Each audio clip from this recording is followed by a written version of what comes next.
네, 안녕하세요. 4월 28일 월요일 KB 리서치 모닝 미팅 시작하겠습니다. 먼저 전일 마감 시황입니다. 김지원 연구원입니다. 안녕하세요. 시황팀 김지원입니다. 지난주 국내 증시는 미국과의 관세 협상 기대와 국내외 주요 기업의 호실적에 힘입어서 상승했습니다. 지난주 한미 2+2 통상 협의에 대해서 양국의 긍정적인 평가가 나온 가운데 관세 폐지를 목표로 한 7월 패키지를 마련하기로 한 것으로 알려지면서 투자 심리가 개선됐습니다. 조선협력과 알래스카 LNG 프로젝트 참여가 주요하게 거론된 가운데 특히 조선산업협력 비전에 대해서 미국 측이 만족한 것으로 알려졌습니다. 또한 HD 현대조선 계열사들의 우수한 실적과 미국 해군성 장관이 30일 방한한다는 소식이 더해지면서 HD 현대조선 3사와 하나오션 등이 신고가를 기록했습니다. 한편 트럼프 대통령이 중국과의 협상이 진행 중이라고 강조한 가운데 연준의 6월 금리 인하 가능성도 거론되면서 3월 말부터 순매도로 일관해오던 외국인이 순매수 전환하기도 했습니다. 해외 증시 살펴보겠습니다. 미 증시는 관세 갈등의 최악의 국면은 지났다는 인식에 3대 지수가 4거래일 연속 상승했습니다. 주식과 달러 그리고 국채 가격이 동반 상승한 트리플 강세가 나타났습니다. 발표된 4월 미시간대 소비자 심리는 52.2로 전월비 급감했고 4개월 연속 하락세를 나타냈습니다. 또한 1년 후의 기대 인플레는 6.5%로 44년 만에 최대치를 기록하면서 부담을 키웠습니다. 미국 10년물 국채 수익률은 미중 양국 간의 관세 철회 검토 보도 및 기대 인플레 하향 조정에 하락했고 달러는 주간 기준으로 5주 만에 상승 전환했습니다. 관전 포인트 짚어보겠습니다. 아직 의구심이 남아있긴 하지만 결국에는 협상이 진행될 것이며 최악의 국면은 지났다는 점에 시장은 주목하면서 투자 심리가 개선되는 모습입니다. 다만 관세 관련 정책 불확실성을 반영하면서 1년 기대 인플레가 44년 만에 최대치까지 높아지는 등 인플레이션 부담은 다시 확대되는 모습입니다. 이번 주는 다수 경제 지표와 기업 실적의 발표가 집중될 예정입니다. 트럼프 대통령이 완급 조절에 나서고 있기 때문에 변동성은 조금 완화될 것으로 보입니다. 감사합니다.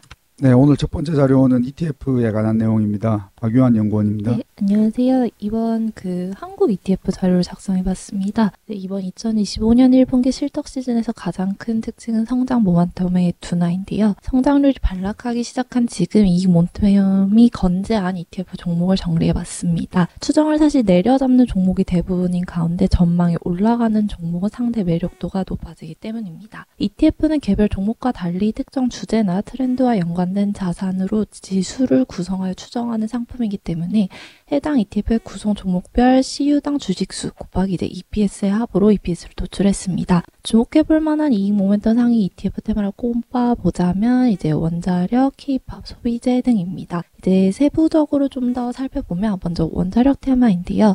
기후변화, 에너지 안보 문제, AI 발전으로 인한 전력 수요 급증 대응을 위해 전 세계 각지에서 대형 원전과 SMR 관련 프로젝트가 추진 중입니다. 이와 같은 상황에서 한국 원전 기업들을 향해 관심이 쏠리고 있는데 크게 이 세 가지를 보면 한국 원전의 건설 순비용이 타 국가 대비 낮다는 점, 그리고 한국이 2009년 UAE 바라카 원전 4기를 해외에서 건설할 레퍼런스로 보유하고 있어 시공 경험 측면에서도 강점을 갖는다는 점, 그리고 원전 수출이 가능한 6개국 중 유일한 비핵 보유국이라는 점이 있습니다.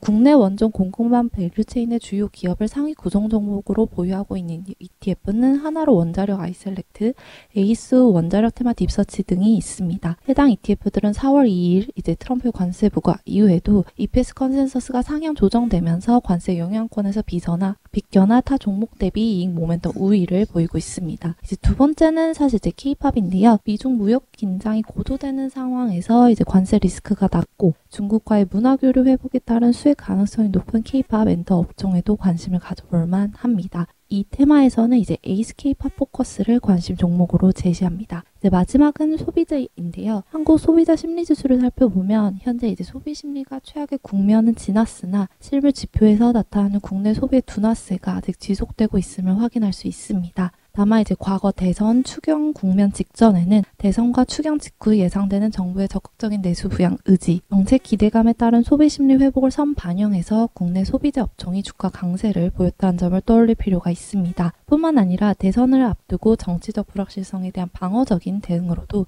필수 소비재 업종을 고려할 수 있습니다. 코덱스 필수 소비재를 관심 종목으로 제시합니다. 자세한 내용은 보고서 참조 부탁드립니다. 네, 다음은 산업 및 기업 분석 순서입니다. 먼저 ESG에 관한 내용입니다. 김준섭 연구원입니다. 예, 안녕하십니까. ESG 담당 김준서입니다. 이번 주 글로벌 ESG 브리프에서는 미국 최초의 진속 가능성 특화 증권 거래소 승인과 함께 ESG가 공급망 배제 수단으로 사용되는 사례에 대해 말씀드리도록 하겠습니다. 먼저 SEC의 그린 임팩트 익스체인지 발족 승인입니다. 2026년 초부터 거래 개시 예정인 GIX는 ESG를 핵심 가치로 삼는 기업과 투자자를 연결하는 거래소입니다. 상장 기업에게는 장기적인 지속 가능성을 공개하고 검증 가능한 이행 계획 그리고 핵심 사업과 지속 가능성 전략의 정합성 입증을 요구를 하게 되는데요. 투자자에게 차별화된 투자처를 제공하는 데 의미가 있는 걸로 보입니다. GIX 같은 경우에는 기준 미달 시 상장 폐지가 가능해 그린워싱 방지 효과가 기대되며 기존 거래소와 이중 상장을 허용해서 GIX에 상장되는 기업에게 인증을 받는 효과가 될 것으로 예상이 됩니다. 이미 150여 개 기업이 상장에 관심을 표명을 했고요. 이에 따라서 트럼프 2기 행정부의 ESG 규제 완화 기조에도 불구하고 여전히 ESG 경제가 작동하는 상황임을 확인하는 이벤트라고 할 수 있겠습니다. 네, 다음은 국영에너지 기업, 영국의 국영에너지 기업인 GB에너지의 공급망 관련한 이슈입니다.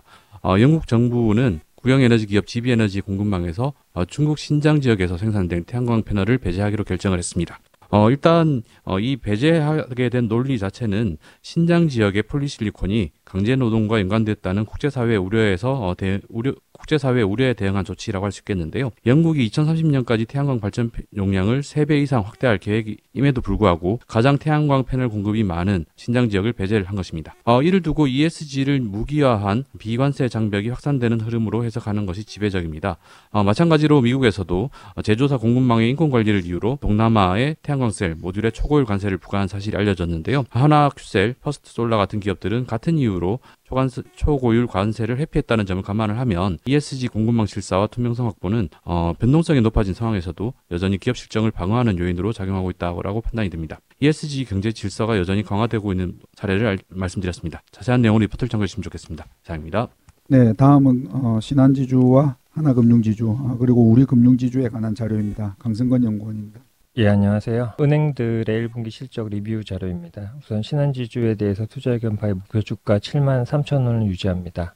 2025년 현금 배당 1.12조랑 상반기에 자사주 매입소가 결정한 6,500억 그리고 하반기에 저희는 3,000억 정도를 추가적으로 할 것으로 전망을 하고 있는데요. 이렇게 됐을 경우에 이제 주주환원 수익률이 한 8.4% 수준에 달합니다. 따라서 여전히 매력적인 밸류에이션에서 거래가 되고 있다라고 생각을 하고 있고 1분기 CET1은 이제 13.27%로 전분기 대비 22bp 개선되면서 현재 기업가치 제고 방안의 안정성을 확보하였다라고 생각을 하고 있습니다. 회사는 컨퍼런스 콜에서 CET1 관리 목표를 13%에서 13.1%로 상향하고 주주 환원율을 42% 이상으로 제시를 했지만 저희는 기존의 전망치 43.4%를 유지합니다. 1분기 연결기준 지배주 순이익은 1.5조 원으로 컨센서스를 약 3.4% 상회했습니다. 원화대출은 4% 성장했고 님은 조달비용 감소 효과로 전분기 대비 3bp 개선되었습니다. 예상보다 양호한 님이 유지되고 있다라고 판단을 내립니다. 그룹 비이자 이익은 카드의 마케팅 비용 증가와 증권 수수료 수익 감소로 인해서 전년동기 대비 6.3% 감소했습니다.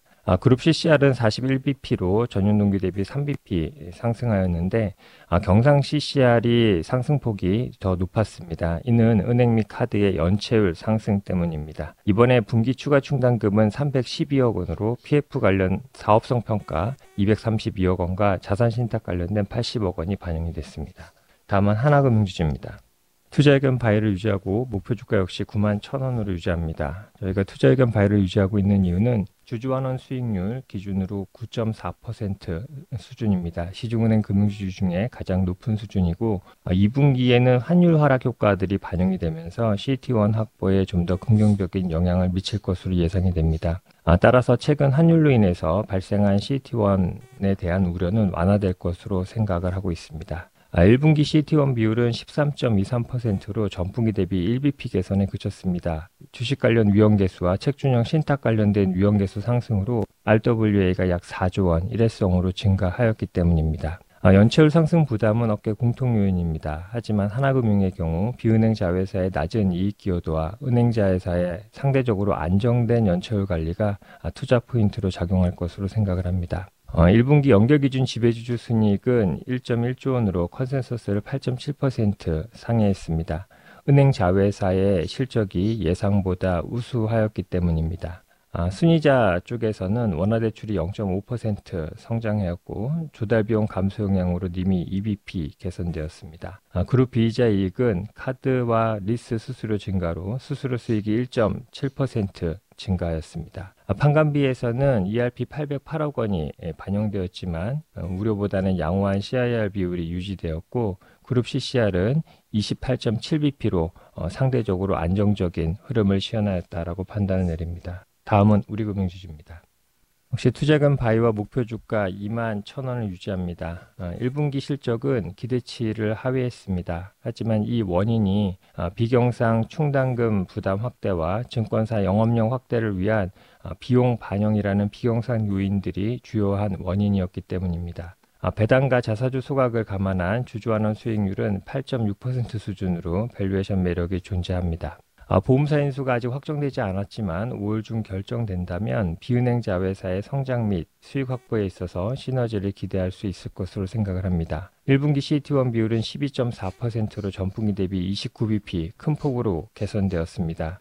대출 역성장 및 자산 효율화 작업이 진행되면서 1분기 RWA가 전분기 대비 0.6% 감소하였기 때문입니다. 향후 비은행 자회사의 시너지 확보를 위해서 증권의 자본 확대, 보험사의 킥스 정상화가 필요하다는 점을 감안할 때 적극적인 CET1 관리가 당분간 지속될 것으로 생각을 합니다. 1분기 연결 기준 지배주주 순이익은 6,156억 원으로 컨센서스를 15.7% 하회했습니다. 원인은 ERP 1,690억 원 반영과 증권 영업력 강화를 위한 비용 320억 원이 그룹 CIR을 큰 폭으로 상승시켰기 때문입니다. 또한 630억 규모의 추가 충당금 역시 반영이 됐습니다. 원화대출은 전분기 대비 1% 감소하였습니다. 기업대출 중심으로 대출 축소가 이루어졌고 수신 쪽의 리밸런싱 역할로 인해서 님은 4bp 상승하였습니다. 판관비는 전술한 일회성 비용 반영으로 26.6% 증가하였고 충당금 역시 18.8% 증가하였습니다. CET1 비율은 개선이 되었지만 이익이나 성장 측면에서는 아쉬운 실적으로 평가가 됩니다. 이상입니다. 네, 다음은 기아와 현대모비스에 관한 자료입니다. 강성진 연구원입니다. 네, 안녕하세요. 자동차 담당 강성진입니다. 먼저 기아 1분기 영업이익에 대한 코멘트 드리겠습니다. 저희는 투자의견 바이와 목표 주가 13만 원 그대로 유지하도록 하겠습니다. 1분기 영업이익이 3조 원 조금 넘게 나왔습니다. 그래서 1년 전에 12% 정도 줄었는데요.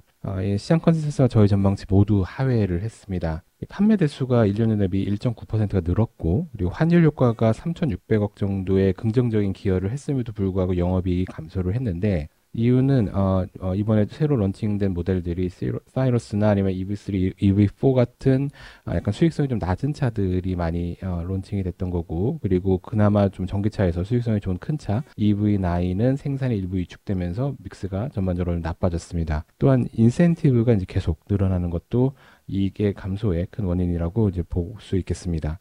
이런 단기적인 이익의 흐름에도 불구하고 저희는 자동차주에 대해서는 좀 긍정적인 의견을 가지고 있는데요. 바로 미국 관세 정책 완화 가능성에 대한 대비를 해야 된다는 부분이고요. 이번 주부터 진행 예정인 한미 간의 세부 협상 결과를 좀 지켜볼 필요가 있다라고 보고 있고 내용이 긍정적일 경우에는 단순한 저평가 논리로도 주가는 상승할 수 있다고 보고 있습니다. 이어서 현대모비스 말씀드리겠습니다. 현대모비스도 투자 의견은 바이 그리고 목표 주가 36만 원 그대로 유지를 합니다. 1분기 영업이익이 7,767억 원 나와서 1년 전 대비 43%나 급증을 했고 하지만 시장 컨센서스나 저희 전망치는 다 소폭 하회를 했습니다. 사업부별로 나눠서 보면은 AS 사업부의 영업이익이 역대 최대를 기록을 했고 1년 대비 20%나 증가를 했는데요. 이 모듈 부품 쪽에서의 영업손익은 999억 원의 적자를 기록을 해서 1년 전 대비로는 크게 개선이 됐지만 여전히 적자를 기록을 했습니다. 물론 모듈 부품 사업에서의 일부 일회성 비용들이 반영이 되긴 했지만 이런 부분을 제외한다 하더라도 저희가 생각했던 것보다는 약간 영업이익률이 조금 낮게 나왔다는 게 아쉬운 부분이라고 할 수 있겠습니다. 영업이익이 예상을 하회한 거는 좀 아쉬웠지만은 투자 포인트에 대한 훼손은 없다고 보고 있습니다.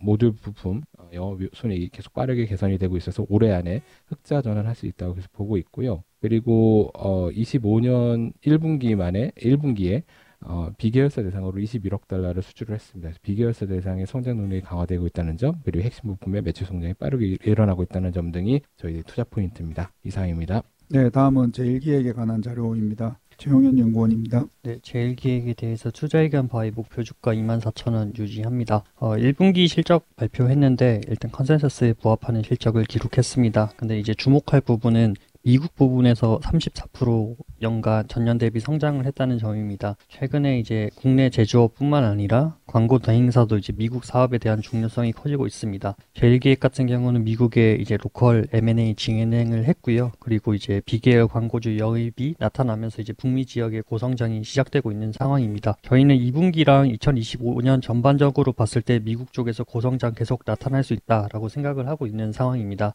그렇기 때문에 저희는 글로벌 피어 대비 제1기획이 조금 더 높은 성장률을 보여줄 수 있을 것이다 라고 생각을 하고 있는 상황입니다.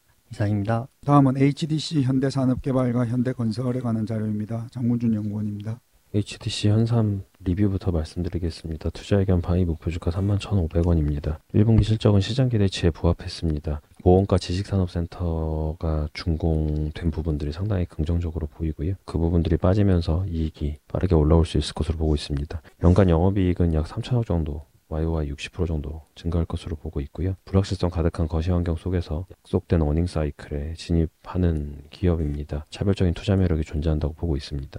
다음 현대건설 자료입니다. 현대건설 저희 업종 최선호주로 말씀을 드리고 있습니다. 원자력을 계속 투자 포인트로 말씀을 드리고 있고요. 4월 23일 며칠 전에 미국에서 DOE가 지원하는 SMR 프로그램이 지원 마감됐습니다. 두 팀에 최대 8억 달러 그리고 티어2에 약 1억 달러가 배정된 프로그램인데 홀텍이라는 현대건설과 파트너십을 맺은 기업이 티어1과 티어2 모두에 지원을 했습니다. 경쟁자가 크게 많지 않은 것으로 보이고요. 트럼프 재집권 이후 SMR에 대한 기본적인 그 정책 패턴이 설계 지원에서 실제 배치 중심으로 완전히 바뀌고 있습니다. 현대건설과 홀텍의 조합이 이 관문을 통과할 가능성이 가장 높은 팀으로 저희가 보고 있는 상황이고요. 하반기 SMR 시장의 게임 체인저가 될 가능성이 상당히 높다라고 보고 있습니다. 올해 말 미시건주 팰리세이드를 시작으로 뉴저지 오이스터 크릭 그리고 미국 전역으로 SMR 사업을 확장할 계획이고 이 과정에서 현대건설이 홀텍의 전략적 파트너로 모두 함께할 가능성이 예정이기 때문에 현대건설 재평가가 충분히 가능하다고 보고 있습니다. 이상입니다.